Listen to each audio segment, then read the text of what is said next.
Now, Hillary Clinton's election team and the Democratic National Committee bankrolled the so-called Russian dossier against Donald Trump. This, according to major American news outlets, including the Washington Post. Now, the dossier deals with unsubstantiated links between Moscow and the Trump campaign in the run-up to last year's U.S. presidential election.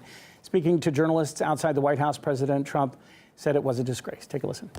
It's very sad what they've done with this fake dossier. It was made up, and I understand they paid a tremendous amount of money, and Hillary Clinton always denied it. The Democrats always denied it.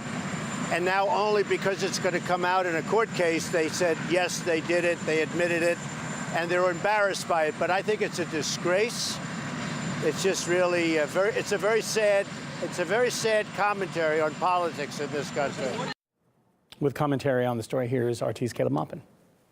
This is Donald Trump, and he's responding to media reports that seem to show, according to sources, that this dossier was paid for by the Clinton campaign and by the Democratic National Committee. Now, folks will remember the infamous dossier. It made unverified and rather salacious claims about Donald Trump and his associates, and it attempted to link Donald Trump and his campaign to Russia. Now, this dossier was widely circulated in the media, and furthermore, it was possibly used in the FBI investigation into Donald Trump and allegations that he colluded possibly with Russia in his campaign.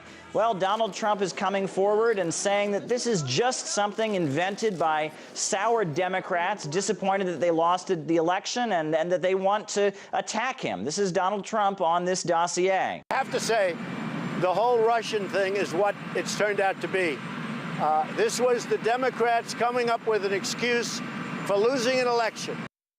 Now, at this point, folks will remember this dossier. The report is indicating that it was GPS, Fusion GPS, which is a political firm that does opposition research, that first began looking for information and looking for opposition information. And we all do remember that the dossier was traced back to Christopher Steele. Christopher Steele is a former UK spy.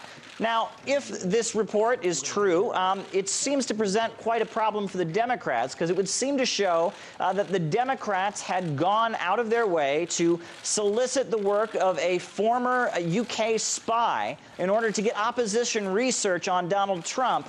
Now, that's very similar to allegations that are currently being made against Trump by the Democrats. So we'll be following this story and giving any updates that come. All right, to discuss this further, let's cross live to RT America host Ed Shultz. Ed, thanks for being with us here. Interested to hear your thoughts on this. Sean, good to be with you. So going down the rabbit hole, it is now confirmed that the DNC and Hillary Clinton's campaign helped fund the Trump-Russia dossier. Are you surprised by this? Well, I'm disappointed because it's a sad commentary for politics in our country, and I also think it's very damaging to the process. But this emboldens the president and his credibility, because he has said all along he has been a victim of fake news. You can't get any more fake than this. But it also has strained relations between the United States and Russia in the process.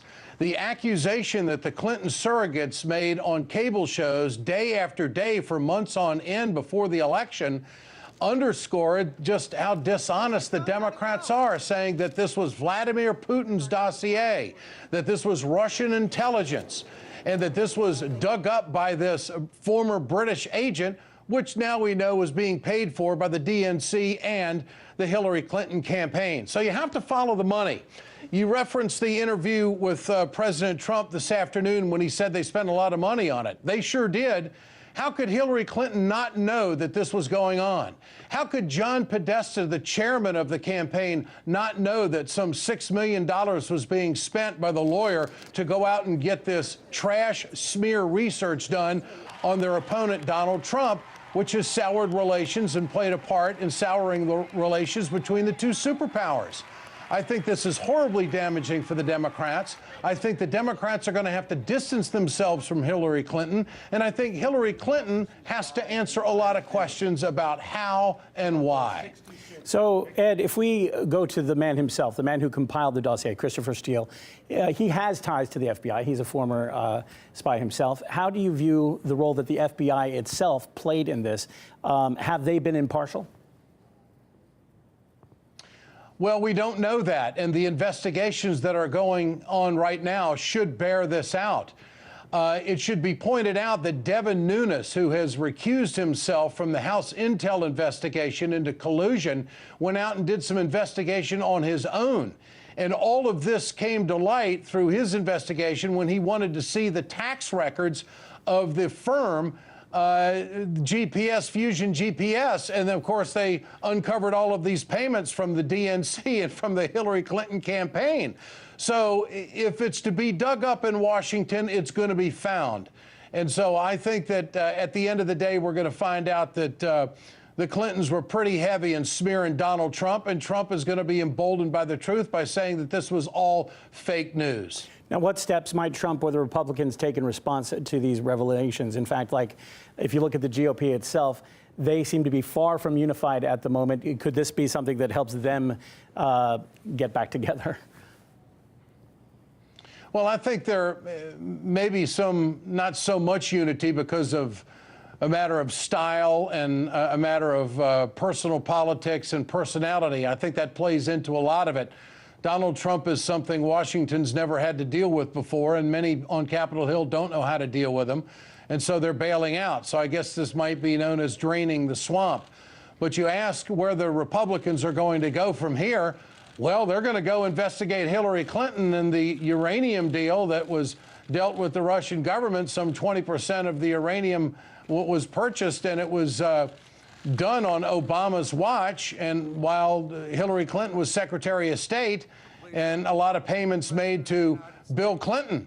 You know, it's ironic that the Democrats were all upset about General Michael Flynn going to an RT celebration and being paid a small speaking fee. It's a heck of a lot less than what Bill Clinton was paid, to the tune of $500,000 from those who wanted to do the uranium deal. And I think that's where Trump and the Republicans are going to go. They're going to go try to find the devil in the details and all of that.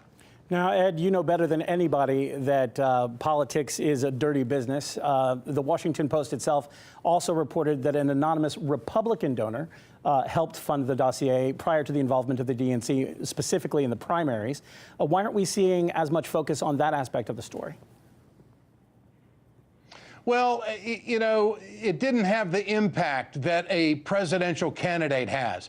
There's a difference between a Republican donor who wants to dig up dirt on a candidate as opposed to someone who could be the president of the United States taking campaign funds and trying to dig up dirt. But then here's the key, Sean, trying to pin it on a foreign country. I mean, it was surrogate after surrogate that went out on the cable shows in this country for months on end that tried to blame this on Russia and accused the Russians and the Trump campaign colluding to deep six Hillary Clinton in the election. The fact of the matter is this was all ginned up and paid for by the Clinton campaign, by Hillary Clinton, by the DNC, hired a smoking gun who was retired and off doing other things, who, by the way, isn't giving any interviews. Now, you know, where is this Christopher Steele? Why isn't he speaking up? Why isn't John Podesta speaking up? Why isn't Hillary Clinton speaking up? And I'll tell you why, because they're all guilty. You bring up a good point there. One thing that I have a question about is the timing of this that you might be able to shed some light on. The Washington Post has been accused by many of being a mouthpiece of the Democratic Party. They've avidly been going after Trump. Why do you think they've waited to publish this revelation now? Because Devin Nunes went to the Washington Post with the story. The Post didn't dig this up. That's the nasty truth of all of this. This is not journalism. This is the House Intel Committee chairman, Devin Nunes, who's recused himself, got this tax information and gave it to the Washington Post and said, here, print this. Try to tell a lie about this. See how Hillary Clinton was involved in this. You want a real story? Here it is. And so that's how they got it. The fact of the matter is, had Devin Nunes not gone after the truth, this would have never come out. The tax records are what they are. Now, what's interesting in the legal fight in all of this is that Devin Nunes wants all of the tax records released by Fusion GPS. But of course, their attorneys are in court arguing, saying, hey, wait a minute, this subpoena goes too far. We've got so many clients that we're dealing with, this would damage our business. So it wouldn't damage their business. They offered up the tax records, and here are all these payments from the DNC. Here are all these payments from the Hillary Clinton campaign. That's how they got the story. So Devin Nunes, to support the president, took this material and gave it to the Washington Post and had the Washington Post in an untenable position where they had to report this if they wanted any credibility whatsoever in the Department of Journalism. All right, RT America host Ed Shultz. I have to say, I do envy you. You're right there in the middle of all of this there in Washington, D.C. Thanks for staying across it for us here on RT.